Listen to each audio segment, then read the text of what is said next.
Welcome everyone to a little extra squee. We got a little something extra for you all. So joining me is Justin Coke, and I'm presuming that's pronounced just like the soda. Yeah.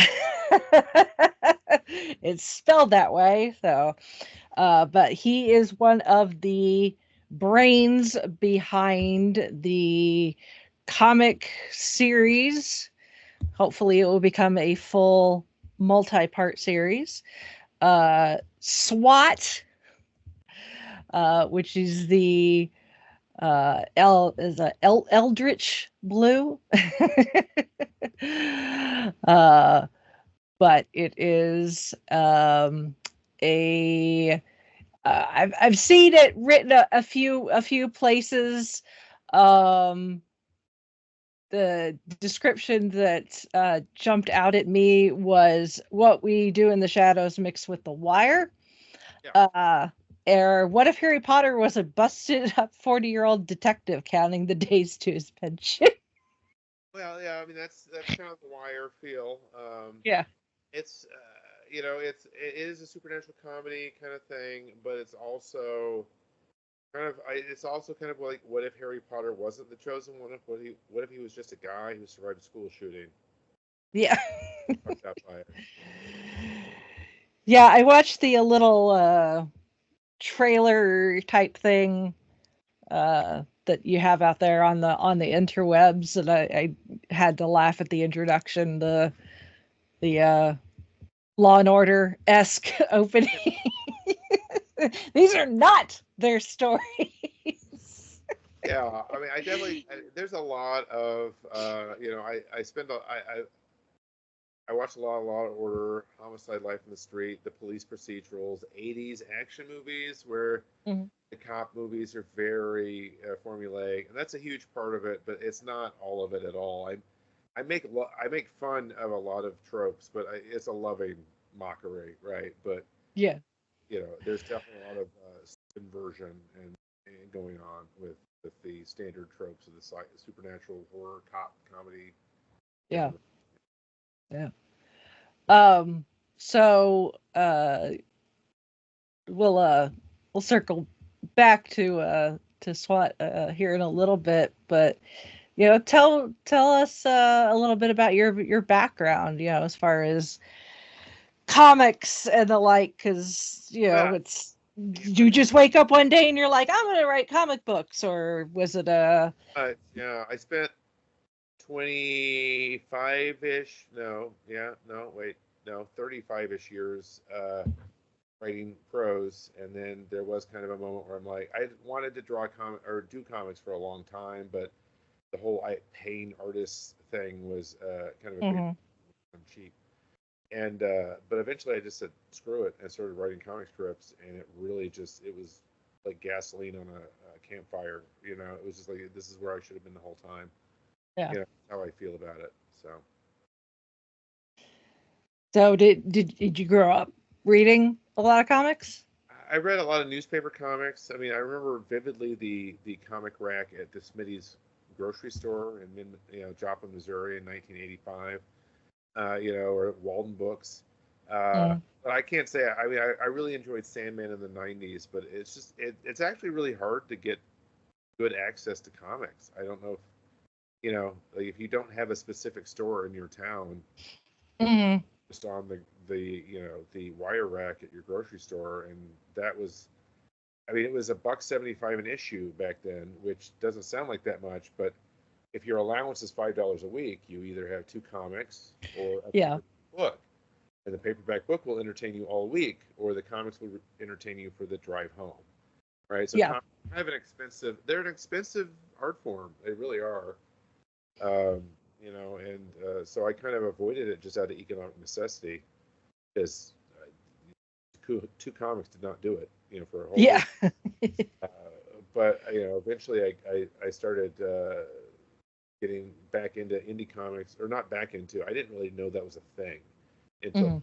like a few years ago, but I just fell in love with it once I found out that it was there and started writing shortly thereafter. You know, so it was a fun transition. Writing novels is like digging a pool by yourself. Yeah. So I enjoy writing. That's what I've heard. It is. I mean, that's what it is. You know, you got to dig I've never written one myself, but that's what I've heard. so it's so comics are a lot of fun. I enjoy how imaginatively free they are. Like you can do Mhm. but they're also highly structured. So it's like my autism's over here being like structure, and then I get to do this over here. It's just completely. It's just a wonderful, wonderful combination. I really enjoy doing. Mm. So, you know, I, from my understand, I'm not really a comic reader. To me, it seems like trying to jump into a medium that's been around that long, and some of these characters have been around for decades. That just jumping in just with a specific character just Yeah, seems so overwhelming. I totally get that because that's how I feel about superheroes. Right? Is like there's Yeah. you have to know. You know, the indie the indie comic scene is not that. Right? You don't have to have 70 years of backstory to understand what's happening. It's more like TV, right? Like there's this series and then it's over, and then Hmm. that's it. You don't have to have like an infinite backlog of trivia to understand what's happening. Um, you know, so there's kind of like the superhero scene is its own thing, which is totally cool. I've struggled to get into it myself for a lot of the reasons that you just mentioned, but the indie comic scene does not necessarily have anything to do with that any more than I don't know. You know, Bollywood has to do with Hollywood. Yeah. Yeah, that's understandable. And that's I've had some people tell me it's like, oh, just if you've got a favorite character, that is a place to start. But even then, yeah, people are like, just jump in, you'll be fine. And I'm like, no, But there's all this yeah, history and backstory. What if they reference something that happened 50 years ago? And yeah. now that's definitely an issue with superhero stuff. But even then, I'm starting to think that's it's more of a you can just jump in. It's all kind of stupid. It's fine. You don't have to know everything. It's fine. Yeah. You Yeah. know, it's It's guided. not that serious. Yeah, you can move on. You Yeah. don't have to watch. Oh God, what's that movie with Jason? Anyway, never mind. You don't have to have seen, Die Hard to understand the plot of Die Hard 2. You know what I mean? Like Yeah. you can move with it, roll with it. So So, uh, because you're, the I know with the indie comic scene, um, even it's been around for quite a while. Because I know in like what was it, like the 70s, where people were getting kind of frustrated with your main publishers, your Marvels and DC, that counterculture helped the indie kind of underground comic scene it's grow. always been around. Yeah. It's like with anime, right? That doesn't that can be any number of things, right? It could be Hmm. expecting, it can be weird porn, it can be sort of Hmm. teenage girl romance stuff, whatever. It's a very wide bracket, that people tend to kind of put stereotypes on, but there's Hmm. no reason it has to be superheroes, right? It's just Yeah. combining Yeah. it's mixed media, art, and prose combo, so you can do whatever you want with it. Yeah. Uh, and so, SWAT it comes on a lot like it's something that you understand, but no, you don't, and Yeah. it'll get there. Um, but I definitely tried to make it as look as accessible as possible out of the gate. But it's quite a bit more than your standard supernatural comedy, which has actually kind of been a bit of a problem because I think I did too good of a job of making it look just like that, and then I understand that it's more than that sometimes. Yeah. So Yeah. So, what if people were going into this with like the description that I gave that I've seen, people can maybe start with that with their expectations, but not let it like. Yeah, I mean, it's intended to be fun and accessible. It's not, Finnegan's Wake or anything like that. But Yeah. there's definitely depth to it beyond what you see in the first few episodes or issues. Like LA Confidential. I don't. You remember that movie? No, I've never seen it. Check it out. It's awesome. Okay. I don't have I don't know what other example I would use then, but there's a lot of human emotion to it. Like once the characters are very vivid, they're very they really lived for me. Like they were making their own decisions, like as I was writing it, kind of level. So there's a lot of vivid characters. I think there's some amazing emotional arcs there, and then also it's a comedy where people are getting shot, and it's a lot of things. I guess is what I'm getting at. But I'm going for it. Like, I am not holding back. I spent 35 years to get to the point where I could do this, and I back at all. So it's been a lot. I'm very happy with what I did. I'm proud of it. It was a joy to write, like genuinely a joy to write. It's kind of thing where I felt like as I was writing it this is what I spent decades trying to do, and like so whatever happens with it, I'm going to be happy I did it. But it's extremely cool. That's great. That's great. I mean, that's my own personal philosophy, and this is something that we try to impart with the podcast, and because of that has also grown into some other things that we do, is this idea of being authentic in our case, specifically in your fandom, your whatever your thing is, whether it's you're an artist, whether you're a writer, whether your thing is anime or it's whatever, is if this is the thing that makes you tick, go for it. That's how I feel about it. Is like it is just me. I am pouring myself out on the page. Like you might like it, you might hate it, you might think it's stupid, but it is genuine. That's for God. So yeah, but it's a lot of. I mean, it's funny and it's got a lot of heart to it. I think. So it's pretty awesome. Yeah. I mean, just the few pages that are available up online. You could kind of see that you definitely don't seem to be pulling any punches or phoning it in. Like this is the character, this is the world he lives in, this is how he interacts with people, and if you don't like it, then go find something else. He's not as big a jerk as he appears in the first few pages, but I mean, that's him interacting with his, one of the 80s movie cop tropes is the guy arguing with his dickhead boss. What's happening there? He's got give him the old two-bird salute, as he's walking out the door. I mean, he comes on pretty obnoxious at the start, but he's got a lot more going than that, Oh yeah. But I mean, you gotta give people at least some idea of what the character is like right off the bat. While also doing some exposition, explaining who the characters are, and also establishing a conflict. So yeah, I mean, there was a lot going on with that scene. Larry might kill you brutally, but he's also pretty cool. I don't know how to. Well, no, I mean, you don't want to spoil anything, so you just kind of have to dangle the carrot. He's lived a very violent life, and most of it wasn't his fault. So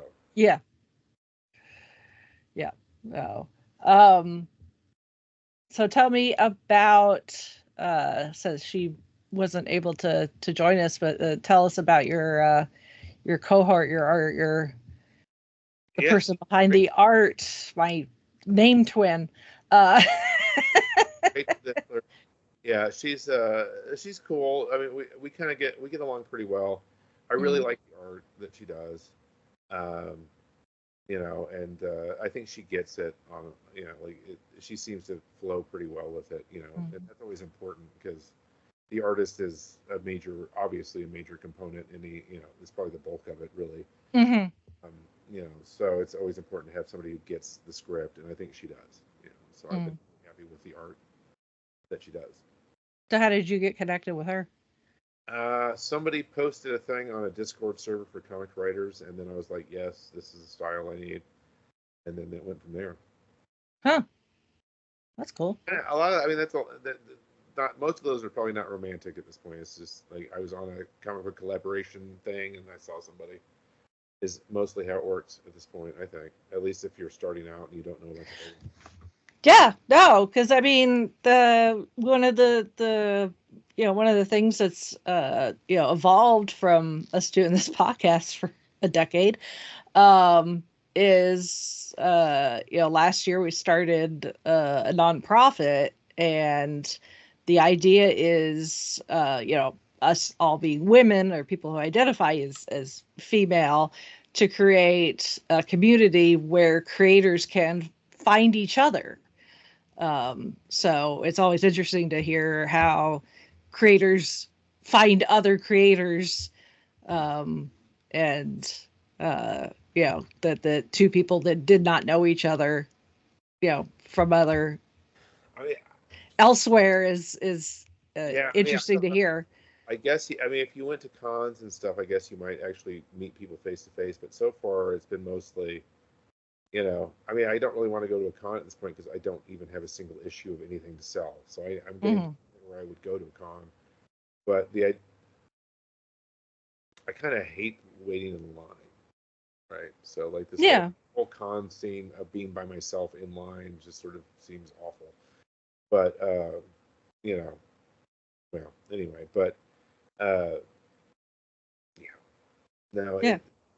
it interacting with people has been, it's really hard these days because everything's mediated by the internet, and somehow that sort of just injects suck into everything, doesn't it? All right. Hmm. Um, anyway. Yeah. No, I totally get it. Yeah, as someone who spends way more amount of time online than I is probably healthy. Uh, but it is what it is. That's where all my friends live. Is in this box that sits in my house, um, for the most part. So, Some people are able to uh, do that. Like my wife has all kinds of genuine internet friends. mm-hmm, Can't do it. I don't know. yeah, There's something wrong with me. I don't have it. yeah, Like I it's stopped playing just World of Warcraft. I'm not going to be talking to you in 6 months, pretty yeah, much. You know. yeah. So it's that everybody's got what works for them, and that's what makes us human. Uh, that's the answer I give to my husband whenever he starts uh, prattling on about stuff. I'm like, honey, you're human. We're all human. That's just what makes us human. Uh, so back to SWAT. So right now you have, as we're recording this, slightly over a week left on your crowdfunding Yep. on Zoot. uh, Zoop, which I'd never heard of that particular platform before, but that, Yeah. Yeah. It's well, frankly, it's been an issue because I've been told it cuts my audience down 50 to 75%. Hate just because I didn't fully understand that. yeah, So it's been a challenge to get. We got about 338 bucks to go, but hmm, it's been a bit more of a battle than it really needed to be blunt. yeah. Uh, Is it because it's more obscure, or is it? yeah. There's not the base. People are worried about giving their credit card information to this website they never heard of before. Yeah, I've heard that complaint, but it's just not the it doesn't have the same user base as Kickstarter. So it's yeah, great. The people who have built-in fan bases that are using Zoop as a full-service platform to do everything, they're doing good. hmm, But if I were a new writer trying to start your comics career, this is. yeah. Hmm. But we're pretty close to being successful. You know, and I mean, they've been great. I don't have any complaints about them in particular. It's just like I can't explain the website and myself at the same time, apparently. Right. You Yeah. know, it's one, I should climb one mountain at a time, basically, I guess. Yeah. Um, so that it's been a bit of a challenge, but, you know, oh well. Gotta do Yeah. what you know, I'm doing it, so let's get it done. Yeah. No, that's understandable. So, um, once the your current crowdfunding campaign is done, what happens after that? Kickstarter. Okay. Yeah. I mean, as far as like, is a production of the comic, is it, kind of We're gonna on go. pause until you raise the funds necessary, or? Well, I think we're $338 short, so I think we're gonna make it. Even if Okay. I charge it to my own card, I'm gonna do it. To be blunt, but after that, we'll probably do a second chance sale for issue one on Kickstarter, and then after that, just go to Kickstarter. To be blunt, Oh, okay. for that, and I'm gonna have Kickstarter an Edge of Darkness comic here in hopefully September, if it Okay. all worked out. So that's where we'll be going from on out. Okay. Cool. So, for if our listeners, if they want to keep up with what's going on as far as like, production and all that fun stuff, where can they find info? Primarily, I'm on Facebook right now. Okay. I'm on Blue Sky. I'm on Instagram as Justin Coke 6161. I'm on Twitter as Fuck Off Elon 2020. But mostly Facebook's where you're going to hear about the comic if you want to sign up for that. Okay. Okay. And then Rachel, she's also got her social media Yeah, she's as Red well. Tie Hair on Twitter. I think that's her main outlet. So. Okay. Okay. Cool. Well, I'll make sure to put a link to that stuff so that our people, our followers, can find it. But I think it's a really interesting premise. As somebody that was, and still is a fan of, the Wizard Boy Yeah.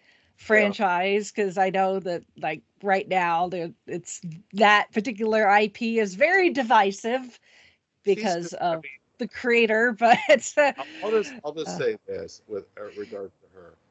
Do you think it's weird that the lady who hates it when you present as a different gender wrote under an androgynous name and then a man's name? mm, I think it's pretty fucking weird. yeah. Excessively against that sort of thing, but also you do it. Yeah. I mean, everybody's entitled to their opinion. My personal opinion is what she created, that world is so much bigger than her now that I mean, I guess if it makes you sleep better at night, not spending any money that goes potentially to her pocket, great. But it's not going to bother her. She's not losing any sleep over it. Her bank account's not going to be affected unless everybody just walked away. Yeah, so So, everyone should divert their Harry Potter money to me. yes, there we go. Everybody. Yes, yeah, your Harry Potter alternative. Yeah. There you go. Check out SWAT. Oh, great. Well, best of luck to you and Rachel. Feels like I'm kind of talking about myself in the third person. Next time you talk to her, tell her she's got a great name. And I mentioned that when I was emailing Jeff when he initially reached out. Like, hey, great name. But hopefully, we can maybe help get this in front of a few more eyeballs. Maybe help it not be $338 short, but maybe slightly less Yeah. by the time your crowdfunding ends. And when publishing happens, we could get some copies into some people's hands. I think it's $6 or $7 for the PDF. I'm blanking on that, but any Mm, purchase comes with 10 free PDFs from comics for other writers. yeah. Uh, so it's a bargain for sure, Okay. and it's deeply worth it, guys. Like this is people talk about. I've been seeing a lot of noise about how people want comics to be like fresh and break out of the mold. Mm-hmm. It looks like I'm in the mold. I'm not in the mold. I promise. Like if you get a chance, I will blow your mind. Yeah. Please. Yeah. So there you go. Yeah. No. Cool. Well, like I said, best of luck to you, and you know, keeping guess we'll keep an eye on you, and keep in touch. And if there's anything else that we could share links to other Kickstarters or whatever down the road, please feel free to send them our way. All right, we'll do. All right. Thank you. Bye. Bye.